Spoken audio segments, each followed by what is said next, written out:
Bashkia e Maliqit ka çelur sezonin turistik me rastin e 1 majit, festës së punëtorëve, përmes një organizimi të zhvilluar në një prej atraksioneve kryesore të zonës, që është Pylli i Fazanëve. Ai po shndërrohet çdo ditë në një hapësirë gjithnjë më tërheqëse për komunitetin dhe vizitorët, pasi konsiderohet një vend ideal për pushim, natyrë dhe aktivitete në ajër të pastër. Sot një ditë pushimi. Përkon edhe me fillimin e sezonit turistik edhe për Bashkinë e Maliqit, jemi këtu në Pyllin e Fazanëve, një nga atraksionet tona më të vizitueshme, jo vetëm në ditë pushimi, jo vetëm në fundjavë, por edhe në ditë zakonshme.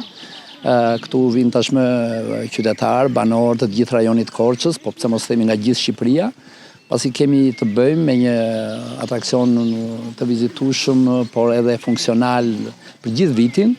Janë rreth 50 hektar tokë të cilat janë të pyllëzuara në të gjithë sipërfaqen e vet, me kafshë të cilat janë identike për këtë zonë, kaprolli, fazani, por edhe kafshë të tjera të cilat tashmë janë shtuar. Ashtu si është bërë traditë prej vitesh, kanë qenë të shumtë qytetarët nga Maliqi, por edhe nga qytetet të tjera, të cilët kanë zgjedhur pikërisht Pyllin e Fazanëve si një atraksion turistik çlodhës për të kaluar një ditë të bukur me të dashurit e tyre. Sot ne këtu kemi ardhur për të festuar festën e 1 majit, traditë që e bëjmë vit për vit. Me kë jeni mbledhur? Me familjen, me baban, maman, punatat, vëllezërit, motrat. Pse zgjodhët Pyllin e Fazanëve?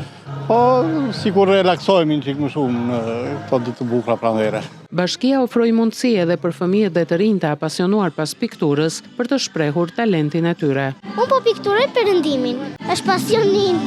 Është era e parë që pikturoj në telajo. Natyra, qetësia dhe bukuria që gjen te Pylli i Fazanëve e bën atë një vend të përzgjedhur nga qytetarë e vizitorë të shumtë, të cilët e frekuentojnë rregullisht në fundjavë ditë pushimi.